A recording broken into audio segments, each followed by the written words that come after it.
स्तंभच्या ठिकाणी भगवान मुक्ताजी देवाचा लागला गेला. भगवान मुक्ताजी देवाचा तंबू लागला आणि यज्ञ भव्य असल्यामुळे आणि समाज ही अमोघ पद्धतीने असल्यामुळे काशीवरून ब्राह्मण बोलवले यज्ञ पेटवण्याकरता. यज्ञ पेटवायचा म्हणजे डबीची काडी लावायची नाही त्याच्यामध्ये. यज्ञ पेटवायचा म्हणजे काड्या ते काय पिढ्या पडायच्या नाही तिथं. गाड्या पडायच्या नाही, गाडी पडायची नाही. दादा ऐका, ऐकायला येते तुम्हाला व्यवस्थित. डबीच्या गाडीने यज्ञ पेटवायचा नाही आणि डबीच्या गाडीने जर यज्ञ पेटत असेल तर नगाईमा संतांचा गुण वर्णन करणारे महाराज ऐका. नोया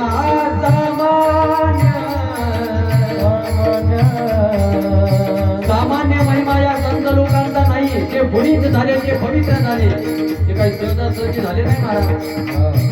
काशीचे ब्राह्मण विद्वत रत्न त्या ठिकाणी आले पण यज्ञ पेटत नाही, यज्ञ पेटत नाही.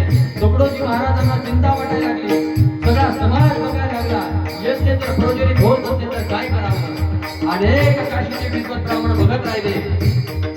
मग आता तिथे पहिली पूजेचा मान कोणाला द्यायचा, बरोबर ना. पहिली कोण्या साधूची पूजा आम्ही करायची, कोणता साधू आम्ही पूजन केलं पाहिजे, कोण्या साधूला आम्ही मोठं मानलं पाहिजे, हा प्रश्न आहे. सगळे सारखे आहेत, कोणाला मोठं म्हणावं. हे काशी मंदिरे तुझे सहज निघले. आम्ही जर एकाला चांगलं म्हणलं तर दुसरं सहज वाईट होत असते. हे तुकडोजी महाराजांच्या लक्षात आला, रे मी जर एकाला चांगलं म्हणलं तर ते काय साधारण नाही, ते सुद्धा चांगलं आहे. पूजेचं ताट घेऊन जिकडे जिकडे साधूचा तंबू आहे त्या तंबूच्या घालायला लागले गिरट्या, पण साधू ओळखायला आला नाही, साधू ओळखायला आला नाही. वैतागून तुकडोजी महाराज, भगवान मुक्ताजी महाराज आद्य पूजेचा मान ही कोणाला द्यावा, पहिला मान ही कोणाला दिला पाहिजे म्हणून विचार करू लागले. तर तेवढ्यामध्ये सगळे साधू सारखे आहेत, मान कोणाला द्यायचा. अरे काय विचार करतो गे, या मुंशाची पूजा कर. हे शब्द मुंशाजी महाराजांचे आहेत, या मुंशाची पूजा कर. तुकडोजी महाराजांनी सांगितलं आहे, जर देवाची आज्ञा असेल तर मग करायला काय अडचण आहे. लगेच मुंशाजी देवाला तिलक केला आणि भगवान मुंशाजी देव तुकडोजी महाराज निघून गेले. म्हणजे काय बे एवढा उशीर असते का बे येण्याले. ही मुंशाजी देवाची भाषा आहे. एवढा उशीर असते का बे येण्याले. बाबा चला ना तिकडं. ही बातमी कळाली तिकडे. मला सांगा 90,000च्या 3-3 संत जर उठत असतील तर समाज त्या ठिकाणी किती असेल. तुकडोजी महाराजांना कळाले की भगवान मुंशाजी देव आता यज्ञाजवळ येत आहे. त्या वेळेला त्या ठिकाणी जमनी पाठवली. तुकडोजी महाराजांनी मुंशाजी देवाला आणण्याकरता जमनी पाठवली आणि जमनीमध्ये बसले मुंशाजी देव आले. यज्ञाभोवती फिरू लागले.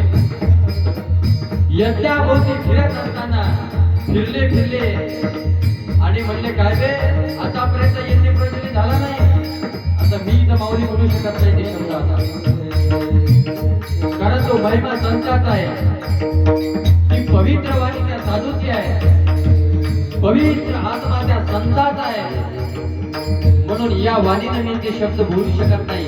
ते शब्द त्या यज्ञाकडे बघून भगवान मुक्ताजी देवानी म्हणावं, तुला लाज वाटत नाही का.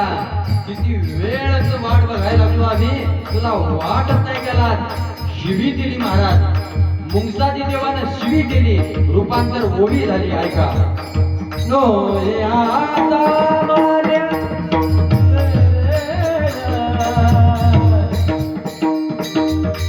महिमा देवाचा, हा भगवान मुक्ताजी देवाचा महिमा आहे. त्या वाणीमध्ये किती ताकद आहे, त्या वाणीमध्ये किती पावर आहे. अरे एखाद्याला शिवी केल्याच्या नंतर यज्ञामध्ये अग्नी प्रज्वलित होत नाही, त्या अग्नीला मुक्ताजी देवाने शिवी केली आणि शिवीने अग्नी प्रज्वलित केला. ही ताकद मुक्ताजी देवाची आहे. यांना वाणी बुद्धिवंत म्हणतात. अभंगाच्या